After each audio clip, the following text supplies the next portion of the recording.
Hello, my Journeys friends. I am going to share with you a little bit about the syllabus because I have a feeling it's going to be difficult to do everything that we want to do next week and go in depth in the syllabus. So I definitely want you to access it, download it, read it, but I'm going to go through and show you how to find it, kind of some key points of information.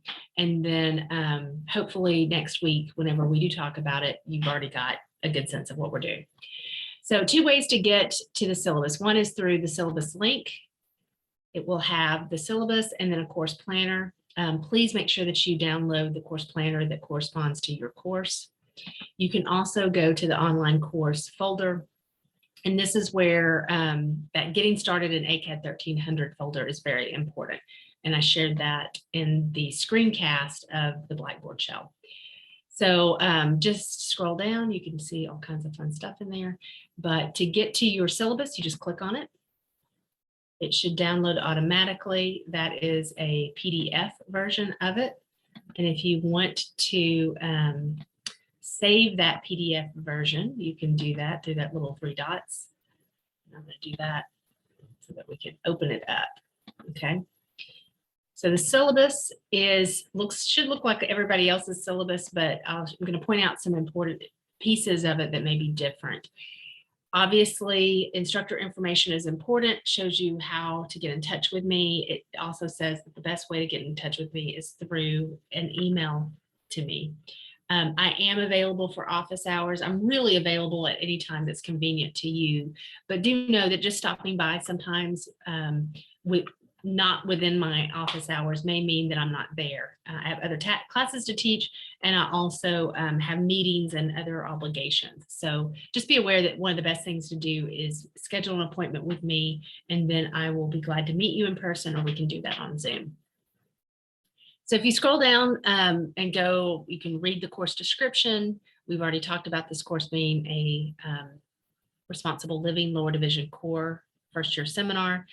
If you have not checked out our resources, I did talk about them in class already or in the introduction video. Be sure that you understand what you need and what you need to do to be able to use the resources that we have.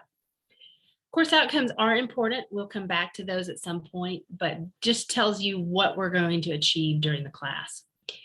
And I bet you're going to be interested in the grading policy, which tells you what you need to do to make an A. And then it also tells you all the different assignments. As we move along, these assignments will be a little clearer. You'll get specific instructions, but just notice that 25% of your overall grade is wrapped up in attending class and participating, using Top Hat, doing quizzes, activities. That's a big chunk of your grade, and it tells you that coming to class is going to be very important to you and coming to class prepared. We have some other assignments, both kind of projects that have multiple parts. There's also a group assignment that is information literacy group project with presentation and reflection. And then as we get further into the semester, you're going to have a future you project, an interview, and a final exam. So these may seem daunting, but know that you're going to get good instruction and good support in being able to complete these to the best of your ability. I want you to note a couple of highlighted things in the syllabus. For one, more than 1,000 points, and your grade will be based out of 1,000 points, will be available throughout the semester. So that means if you miss a class, you miss a small assignment in particular, you're going to have additional work throughout the semester that will allow you to kind of fill in for those missing grades. I'll give you an example. Your journals are 10% of your overall grade. They're 100 points. They're 10 points apiece, but there are actually 11 prompts that are going to be assigned to you.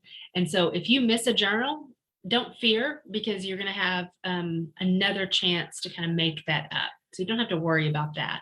If you're missing half of the journals, then we've got another issue that we want to solve, but it's not going to devastate you. If you miss a class, you miss a couple of small assignments, there's definitely going to be opportunity for you to kind of fill that in with additional work. Attendance policy is not specific in terms of number of absences, in part because the in-class work is so important, is worth a grade, and you miss a lot of classes, it's going to affect your grade.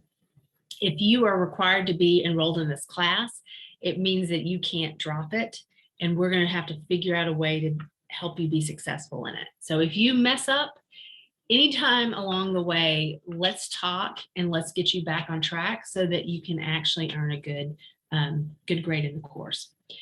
Late work policy is maybe a little different than some of your other faculty, but I want you to know on any minor assignment, well, minor and major, outside of class assignment, with the exception of the midterm test and the final, you're going to have a 24-hour grace period to submit your work. So usually those due dates are Friday at 11:59 p.m. That means if you submit something at 2 a.m. on Saturday, you are within the grace period and you will not have a penalty at all. After the 24 hours is over, however, it'll be a 0. So if you have need a little wiggle room or you forget, but you remember the next morning, you still have time to complete your work. But after that, you want to make sure there's nothing, it's a 0. You want to make sure you get it in. So the rest of the syllabus has a lot of standard policy language, but it is important. So want to make sure that you look through things. For example, the registration policy just requires that you remain enrolled in ACAD 1300 if you are a student who has a transitional course. There is a disability accommodations policy. So those of you who are needing accommodation will need to work with the Office of Accessibility and Resource Services. And then we're going to talk a little bit more about academic integrity, but it's worth you exploring that as well. Okay, let's go to the course planner really quickly. See if I can get there. Go back to course planner. I'm going to just download and show you Tuesday, Thursday only. And I'm saving this, which I would recommend you do, to my laptop. Okay, so Tuesday, Thursday, the Monday, Wednesday, Friday follows the same kind of organization. Every week, there will be a column that says what you will do before we meet. So this is your responsibility. You're going to need to complete the reading or any other kind of content specific activity in that week 1 folder. We will spend Tuesday and Thursday of next week. If you're in my Monday, Wednesday, Friday class, you'll do, Monday, Wednesday, we'll be doing this Monday, Wednesday. We will be focused on chapter 1. Although I don't have specific activities listed, just know that we will be doing things in class. And then at the end of each week, by Friday at 11:59, if you look at that column, it'll tell you everything that is due by 11:59. You're welcome to work on things ahead if it makes sense for you and kind of get them out of the way. But do know that every week, Friday is our due date for my classes. You may also want to note, especially when there's no class on September 6th, I will not be in class. On September 5th is Labor Day. So those of you in my Monday, Wednesday won't have class on Monday. Tuesday, Thursday will not have class on Tuesday. I will be out of town, but I will have a special assignment in the week 2 folder. You'll also see some other little highlighted pieces. There's a time for you to sign up for our professor check-ins. I'll give you a link to do that when that time comes. And you'll see some other no class days. We have a fall break coming up. We also have Thanksgiving. So there will be different things going on. So just be sure that you read that course planner and make sure that you understand what is going on week by week. If I need to make changes to that planner, I will do that. I will create an updated version and I will let you know that it's there. So always keep the most recent planner and syllabus on hand so that you have what you need. And that is probably all you need to know about the syllabus and the course planner.